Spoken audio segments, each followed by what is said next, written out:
따라가고 있습니다. 지도를 여러분 한번 이제 보시면은 제일 먼저 이제 안디옥에서부터 출발했어요. 이 안디옥은 두 군데인데 하나는 시리 안디옥이 있고 두 번째는 비시디 안디옥이 있다 그랬죠. 여러분이 보시는 지도 가운데 제일 오른쪽에 윗부분에 보시면 안디라고 이렇게 가려져 있는데 바로 거기서 이제 파란 그런 화살표를 따라가시면은 바울 사도 바나바가 어디로 어떻게 전도했는지 잘 보여주고 있습니다. 맨 먼저 실루기아라는 지역에서 살라미스로 배를 타고 떠나지요. 그리고는 곧바로 바보라고 하는 지역 남부에 있는 구브로 섬의 큰 도시입니다. 이곳에 총독이 머물고 있는데 이곳으로 가서 복음을 전하게 되고 총독이 마음을 열고 그리고 거기서 구원을 받게 되었습니다. 근데 사도 바울은 이 구브로 섬에 오래 있지 않고 거기서 배를 타고 밤빌리아, 여러분 지도를 지금 따라 보고 계십니까? 밤빌리아의 버거라는 지역으로 가게 됩니다. 근데 이 버거에서는 오래 있지 않습니다. 이유는 거기서 우선 같은 일행이었던 요한과 분쟁이 일어났어요. 그래서 헤어지는 일이 있었고 또 하나 아마 이곳에서 사도 바울이 병에 걸리지 않았나 이렇게 추측을 합니다. 그래서 곧바로 비시디 안디옥으로, 이곳은 약 해발 1100고지에 있는 산악 지역에 있는 도시입니다. 그래서 아무래도 선선하기 때문에 사도 바울이 아마 몸을 추스리기에 좋지 않았나 이런 추측이 있습니다. 어쩌든 이 중앙 터키 중부에 있는 비시디 안디옥에서 사도 바울은 회당에 들어갑니다. 왜냐하면 유대인들은 회당에 안식일마다 모이기 때문이죠. 이왕이면 사람들 많이 모일 때 복음을 전하는 것이 효과적이겠다 이렇게 느껴서 회당으로 들어갑니다. 그랬더니 회당에서요, 이 회당장이 하필이면은 사도 바울 일행이 뒤에 앉아 있는 걸 보고 초청을 하는 거예요. 와서 우리 형제들에게 말씀을 들려달라 이렇게 초청을 했어요. 바울은 이거를 놓치지 않고 일어나서 손을 들면서 증거하게 되지요. 그래서 이제 이 안디옥에서 많은 이들에게 긴 설교를 해요. 사도행전 7장에 보면 스데반의 설교가 나오는데 그 설교와 거의 흡사합니다. 그 대신 많이 이렇게 축소된 그런 설교였더랬어요. 이 설교를 듣고는 반응이 두 갈래로 나와요. 한쪽은 환영하면서 영접하는, 받아들이는 그런 입장이고 또 한쪽은 반대하는 입장이에요. 우리가 회의를 한다든지 그죠? 의사결정을 하거나 또 혹은 누구랑 대화할 때에 전부 다 내 의견에 따르던가요? 그렇지는 않습니다. 아예 처음부터 작정하고 반대하는 이도 있고요. 저 사람은 싫어 이래가지고 편견 때문에 싫어하는 사람도 있지만은 대부분은 나랑 의견이 다른 거거든.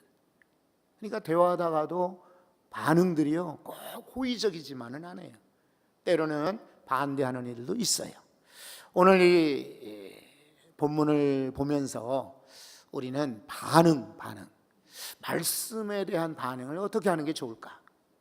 그리고 혹시 반대하는 사람들이 있을 때에 사도 바울과 바나바는 어떤 반응을 보였을까? 이거 우리가 한번 살핀다면은 사회생활 할 때도 도움이 많이 될 거예요. 그리고 특별히 우리 하나님 말씀을 어떻게 대하느냐 아마 좋은 그런 교훈이 될 줄로 압니다. 그래서 42절을 한번 보십시오. 그들이 나갈새, 이제 바울과 바나바가 복음을 전하고 나가는 겁니다. 왜냐하면 여기에 지금 이 비시디 안디옥에 친척이 있거나 친구가 있거나 아무도 아는 사람이 없어요. 그러니까 말씀 전하고는 나갈 수밖에. 그런데 사람들이 붙드는 겁니다. 청하여되 다음 안식일에도 이 말씀을 하라 하더라 그러는 거예요. 앵콜 그러는 거죠. 기가 막힌 은혜죠.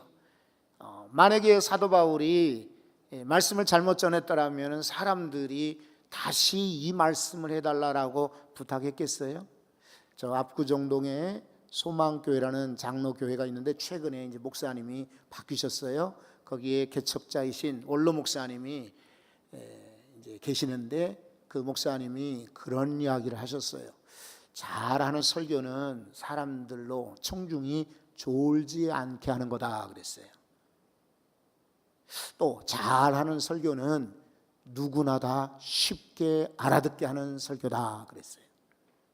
잘하는 설교는 다음 주에도 그 사람들이 찾아와 듣게 하는 설교다 그래요. 무엇보다 최고의 설교는 설교를 듣고 다른 사람까지도 다음 주에 모시고 나오는 설교다. 저는 이 곽선희 목사님 이야기를 읽으면서요, 나는 지금 잘하는 설교자인가 하는 생각을 갖게 됐어요. 그래서 한번 여러분 솔직히 한번 답을 한번 해보세요. 저 한번 보게. 설교할 때 혹시 졸린 분 있으면 손 들어봐요. 없어요? 그러면 그냥 보통 설교자인 거지. 혹시 다음 주에도 또 안 나올 사람만 손 들어봐요. 안 나올. 좀 알아듣기 어렵습니까? 이 참 설교를 전 이렇게 참 아이러니하지만은 그런 생각을 해요. 설교하는 사람이 힘든 게 아니라 설교 듣는 사람이 더 힘들다. 여러분 동감이 되시나? 아마 모를걸요. 사람들이 그래요. 아유, 목사님이 주일마다 설교하는데 힘드시겠어요. 근데 사실은 저 힘든 거 없어요. 도리어 청중들이 더 힘들 것 같아요. 왜냐하면 저는 예전에 유학생 시절에 청중의 자리에 있어 봤어요. 다른 사람 설교를 듣는 게 이게 쉽지가 않더라고요. 교만해서거나 뭐 제가 뭐 이렇게 별나서가 아닌 거예요. 저 상당히 그래도 잘 듣는 청중 중에 한 사람이에요. 그리고 마땅히 그렇게 해야 되지요, 그죠? 그런데도 불구하고 설교 듣기가 쉽지 않더라고요. 그래서 저는 설교단에 오를 때마다 그런 생각을 해요. 오늘 우리 성도들께서도 참 이 설교 듣기가 쉽지가 않을 텐데 어떡하지? 이런 기우나 걱정들이 조금씩은 있어요. 그래도 여러분들이 잘 들어주시니 감사합니다. 다음 시간에도 오셔서 이 말씀을 들려주십시오. 205장에 주 예수 크신 사랑 또 들려주시오. 나 항상 듣던 말씀 또 들려주시오. 나 항상 듣던 말씀, 나 항상 듣던 말씀, 주 예수 크신 사랑. 여러분이 불러보세요. 또 들려주시오. 맞습니다. 주 예수 크신 사랑은 또 들려주세요. 여러분 우리 안디옥 교회 성도들처럼 주의 말씀을 또 듣고 또 듣고 또 들을 수 있기를 바랍니다. 43절도 한번 말씀 보시겠어요?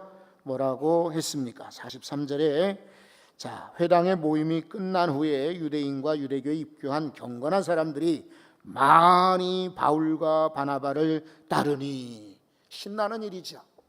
말씀을 듣고 싫어요 그렇다면은 얼마나 바울과 바나바가 낙심하겠습니까? 그런데 또 들려주시오 뿐만 아니라 줄줄 따라다니는 거예요. 팬들이 생겼어요. 이 바울의 설교는 성공한 거죠. 우리가 이런 말씀을 따라가는 태도 중요해요. 사람을 따라가지 말고 주의 말씀을 따라가시기 바랍니다. 자, 44절에 보면 더 놀라운 일이 생겼습니다. 그 다음 안식일에는 온 시민, 그 비시디 안디옥에 있는 도시의 온 시민이 거의 다 하나님의 말씀을 듣고자 하여 모이니. 이제는 아까 박선희 목사님 말씀대로 자기들만 듣는 게 아니라 다른 사람들 다 불러다가 같이 듣는 거예요. 거의 모였다 그랬어요. 거의 모였다. 놀라운 일이죠. 언젠가 말씀을 드린 적이 있었는데 저 시내 나갔다가 버스로 이제 우리 집을 찾아오면서 이 우리 고척 스카이돔 고척동 경기장 앞에 사람들이 꽉 모여 있어요. 그런데 전부 10대 소녀들이에요. 깜짝 놀랐어요. 웬일인가, 우리 동네에 무슨 일 있나 그랬더니 그때도 유명한 아이돌 가수의 공연이 있었어요. 어제도 그런 공연이 있었어요. 수많은 젊은이들이, 어린 소녀 팬들이 경기장 앞에 도로에 꽉 찹니다. 왜요? 자기들이 좋아하는 가수의 공연을 보기 위해서. 저는요, 그 모습 보면서 꿈을 꿉니다. 이 땅의 젊은이들이 주의 말씀을 듣고자 경기장에 모이듯이 주의 전에 가득 차는 그런 꿈을 꿉니다. 안 될 것 같아요? 천만에요. 꿈을 꾸십시오. 하나님이 그런 놀라운 시절을 이 땅에 다시 한번 허락하실 줄 저는 확신합니다. 온 성의 사람들이 모였더라. 그리고요, 48절에 보시면 이방인들이 듣고 기뻐하여 하나님 말씀을 찬송하며, 이 사람들이 과거에는 하나님 말씀을 찬송한 법이 없어요. 근데 사도 바울의 설교 듣고는 하나님 말씀을 찬송하게 기뻐하면서, 그리고 영생을 주시기로 작정된 자는 다 믿더라. 좋은 결론이죠. 말씀 듣고 그냥 그날 좋았다 끝나는 게 아니라 말씀 듣고 믿기로 작정한 것입니다. 참 좋은 그런 집회요, 은혜로운 그런 부흥회와 같은 좋은 모임이라고 생각이 됩니다. 그런데 이렇게 찬성하고 환영하고 반가워하는 그런 사람들만 있지 않습니다. 우리 아까 서론에 말씀드렸는데 우리가 착각하는 게 있어요. 모든 사람들이 다 날 좋아할 거야. 착각입니다. 모든 사람들이 내 의견에 동조할 거야. 이거 착각이죠. 반대하는 사람들도 있어요. 오늘 여기 이 사람들도 보세요. 자, 한번 45절 보십시오. 유대인들이 그 무리를 보고 시기가 가득하여 바울이 말한 것을 반박하고 비방하거늘 그랬습니다. 무리들이 이제 바울의 말을 듣고 설교를 듣고 쫓아오니까 시기하는 것입니다. 그리고 악의를 품고 거절하는 것입니다. 그래서 반박을 하고 있습니다. 왜냐하면 이 사람들은 진리를 진리로 알아듣지 않고 이게 유대의 율법을 벗어나는 것이다, 이렇게 생각하고 오해했기 때문에 이렇게 악의적으로 비방하고 방해하는 것입니다. 그래서 46절에 보면 바울과 바나바가 그들에게 말합니다. 하나님의 말씀을 마땅히 먼저 너희에게 전할 것이로되 너희가 그것을 버리고 영생을 얻기에 합당하지 않은 자로 자처하는구나 그러는 거예요. 다시 한번요, 여러분 보세요. 유대인들은 지금 귀한 하나님의 말씀, 보물을 버렸어요. 뭐 이런 얘기 할 필요도 없지만은 쓰레기를 모으는 사람이 있어요? 어리석은 사람이죠. 보물을 버리는 사람이 있습니까? 말도 안 되죠. 그런데 우리 인생에 정말 버려야 될 것은 못 버리고 정말 간직해야 될 하나님 말씀은 버리는 어리석은 사람들이, 그리고 영생을 얻기로 자신들은 얻는 것과 상관없다, 우리는 영생 필요 없다, 그렇게 자처한다는 말입니다. 그러니 얼마나 이 사람들 안타깝습니까? 그뿐만 아니라 여러분 50절도 보십시오. 이에 유대인들이 경건한 귀부인들과 그 신의 유력자들을 선동하여, 자기들은 비겁한 사람들이죠. 쏙 숨어요. 그리고 귀부인들이나 유력자들을 앞에 내세워 선동하는 거예요. 그리고 보세요. 바울과 바나바를 박해하게 하여 그 지역에서 쫓아내니, 그 순간에는 이 사람들이 성공한 것처럼 보이죠. 눈앞에 안 보이면 쫓아내면 이제 우리가 이겼다라고 생각할지 모르지만은 여러분 성경을 한번 돌아보시면은 절대로 이 사람들의 노력 수고가 성공이 아니었습니다. 선동하고 박해하는 것, 쫓아내는 것, 이것이 사도 바울 일행에 대한 그런 방해 혹은 반대의 그런 입장이었어요. 이렇게 어떤 이들은 환영하고 영접하고 믿고 기뻐하는데 어떤 이들은 도리어 반대하고 비방하고 그리고 내어 쫓습니다. 그러면 세 번째로 이 사도들의 반응은 어떠한가? 이 부분을 우리가 한번 주목을 해보셔야 돼요. 사도들은요 43절을 다시 한번 보십니다. 회당의 모임이 끝난 후에 유대인과 유대교에 입교한 경건한 사람들이 많이 바울과 바나바를 따르니 두 사도가, 그 다음 구절은 여러분이 읽어보세요. 맞습니다. 스라 고난이다. 특별히 여러분 더불어 말하고. 아니 이왕이면은 강사가 한 사람이어야지 왜 더불어 말할까요? 지금 우리는 이런 마이크 스피커 시스템이 잘 되어 있기 때문에 제 혼자 이렇게 이야기해도 저 2층에 또 사무실에 저 뒤에 있는 이들도 잘 들리지요. 그런데 그때만 해도 이런 게 없어요. 그러니까 많은 사람들이 와서 막 궁금하니까 물어보는 거예요. 아까 38절 39절이 핵심이거든요. 예수 그리스도로 말미암아 죄 사함 받는다 그랬는데 도대체 예수가 누구요? 라고 막 묻고, 예수가 죽었다 살아났다고 하는데 그게 사실이요? 라고 묻고 사람들이 막 웅성웅성 모여서 물었단 말이죠. 그러니까 바울은 지혜롭게 혼자 말하지 않고 그 많은 사람들에게 답을 하려니까 더불어 말한 거예요. 근데 실은 우리가 반대 의견이나 나를 비방하거나 박해하는 일을 향하여서도 이런 연합전선이 필요해요. 우리 얼마 전에 아주 극적인 뉴스를 우리가 보았습니다. 태국에, 여러분도 보셨죠? 유소년 축구팀 12명과 코치, 얘네들이 저 태국 북쪽의 미얀마하고 접경 지역에 있는 산의 동굴 속으로 들어간 거예요. 그런데 그만 비가 와가지고 동굴에 물이 꽉 찬 거지. 그래서 이 사람들이 꼼짝 못하고, 왜냐면 수심 4m나 돼요 어떤 데는. 그리고 흙탕물이고 거기 깜깜해요. 전기도 안 들어와요. 우리 관광지 동굴이 아닙니다. 그냥 암흑천지예요. 그런데 갑자기 물이 차오르니 얘네들이 나올 수 없어요. 그래서 그냥 실종된 줄 알았는데 잠수부를 동원해서 태국 정부에서 구조대가 들어가 보니까 동굴 속 안에 5km 지점에 이 아이들이 아직도 바위 틈에 남아 있는 겁니다. 그래서 얘네들을 17일에 걸쳐서 연락을 취하고 간호사를 보내고 의사를 보내고 먹을 걸 주고 해서 겨우 구출을 해냈어요. 극적인 구출이죠.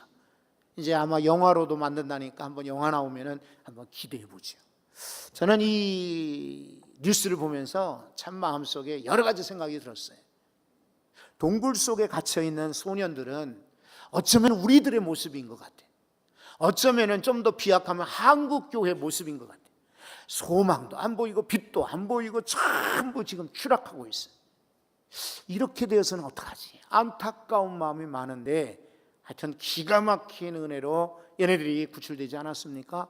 첫째는 주지사, 이 치앙라이라고 하는 북부 지역의 주지사가요, 이 사람이 구출될 때까지 동굴 속에서 합숙하면서 모든 걸 진두지휘를 하는데 전문가의 의견을 놓치지 않고 그러시오. 리차드 해리스라고 호주의 마취과 의사가 있는데 이 사람은 30년 동안 동굴 구조대원이었답니다. 잠수 전문가랍니다. 그러니 이 사람이 들어가서 이제 아이들이 살아있다 그 얘기를 듣고 아이들을 구출해내는데 맨 먼저 이렇게 이런 순서대로 구해야 되겠습니다. 그럴 때 주지사가 신문에 방송에 인터뷰를 하면서 여러분 걱정하지 마십시오. 우리 구조대가 들어가서 건져낼 겁니다. 한 번도 인터뷰에 나오지도 않고, 그리고 전문가들이 하는 대로 그렇게 하십시오. 그들이 정해준 순서대로 다 그랬다는 거예요. 사공이 많으면 배가 어디로 간다고 그러죠? 한번 해볼까요? 진짜 산으로 가는지? 우리 사회는 너무 사공이 많아. 정부도 그렇고 학교도 그렇고 교회도 그렇고 교단도 그렇고 웬 사공이 그렇게 많아. 이 사람 이 얘기 저 사람 저 얘기 아니에요. 우리 전문가에게 맡기고 우리는 조금 잠잠하고 좀 이렇게 침착할 필요가 있어요. 저는 코치도 훌륭하다고 생각이 돼요. 이 25밖에 안 되었는데 이 아이들이 막 얼마나 걱정이 되겠어요. 얼마나 두렵겠습니까? 그런데 마음을 안정시키고 야 움직이지 마라. 에너지 열이 떨어진다. 그리고 먹는 거를 아주 조금씩 나눠주고 저 흙탕물은 절대로 목말라도 먹지 마라. 벽에서 뚝뚝 떨어지는 그 물을 마시게 하고, 이렇게 17일 동안이나 코치가 아이들을 안정시켰다는 것은 대단한 일이라고 생각돼요. 근데 여러분, 주지사거나 구조대원들 또 혹은 코치도 훌륭하지만 저는 주목하고 싶은 것이 연합구조대입니다. 다국적 구조대입니다. 태국 정부에서 일이 여기저기 뉴스에 나오니까 카나다, 뭐 일본, 중국, 인도, 영국, 호주 할 것 없이 여러 각 세계 전역에서 1000명이나 모여가지고요, IT 전문가는, 또 간호사는, 때로는 의사는, 때로는 심리학자는, 때로는 구조대원들은 할 것 없이 모든 이들이 지혜를 동원해서 이 아이들 무사히 구출해냈대요. 연합입니다. 연합. 더불어 말하고. 여러분, 앞으로 세월 시절들은요, 옛날하고 달라요. 옛날에는 교회도 목사님 한 분이, 뛰어난 분이 있으면 그냥 교회가 성장했어요. 근데 지금은 골고루 다른 이들이 뒷받침이 돼줘야 돼. 회사도 마찬가지고요. 기업 그 그룹의 총수들이 자기 혼자 잘하던가요? 천만에요. 다 근로자들이며 밑에 있는 사람들이 애써 노력하니까 회사들이 크지 않아요. 오늘 더불어 말하며 이 사람들의 반응입니다. 그리고 46절에 보면 담대히 이르되 그랬어요. 이 유대인들 몇 사람이 반대한다고 여기에 그냥 위축되거나 아이고 큰일 났네 이렇게 수그러들지 않았어요. 오히려 그들을 향하여 담대히 말하되 너희는 하나님 말씀을 먼저 너희에게 전하는 것이 마땅한 줄 알았는데 그걸 버리느냐? 라고 책망합니다. 그렇다면 우리는 앞으로 이방인들을 향하여 갈 것이다 라고 호탕하게 꾸짖습니다. 바울과 바나바. 오늘 성도들은 그렇게 살아야 돼요.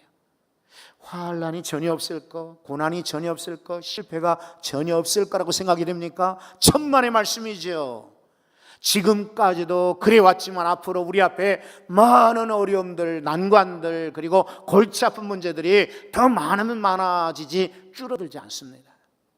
잠언서 24장 16절에 보면은 따라서 한번 해보세요. 의인은 7번 넘어질지라도 다시 일어나거니와. 여러분, 오뚜기 있잖아요. 오뚜기 라면 말고 오뚜기. 인형 오뚜기 보면은 얘네들은 넘겨도 일어납니다. 그죠? 쓰러뜨려도 다시 일어나요. 왜 그렇습니까? 이 플라스틱 인형 안에 밑에다가 새를 넣어놨기 때문에 그래요. 그 새 힘 때문에 아무리 밀어도 다시 일어나요. 의인은 7번 넘어져도 오뚜기처럼 다시 일어나는 거예요. 담대하십시오. 어떤 반대건 사탄이건 간에 악한 계획들이 물러갈 때까지 이기게 하실 줄 믿습니다. 여러분, 특별히 52절을 한번 보시겠어요? 52절을 제자들은 뭐라고 했습니까? 기쁨과 성령이 충만하니라. 이 구절에 마음에 감동을 받습니다. 그런 핍박, 쫓겨남을 당하고 박해를 당하는데도 이 제자들, 이 바울과 바나바는 끝까지 기뻐해요. 아, 우리도 이제 그리스도의 고난에 동참하는구나. 예수님이 그렇게 핍박을 당하시는데 우리도 그런 핍박을 당하는구나. 예수님도 고향에서 반대자를 만난 것처럼 우리도 이 성에서 우리는 핍박을 당하는구나. 그러면서 기쁨과 도리어 성령이 충만하였다라고 성경은 그들을 이렇게 표현하고 있습니다. 저는 성도 여러분들이 이렇게 살기를 소원합니다. 당장에는 낙심되고 근심되고 어려울지라도 기쁨과 성령으로 충만하십시오. 우리 기도합니다. 함께 기도하실 때에 하나님,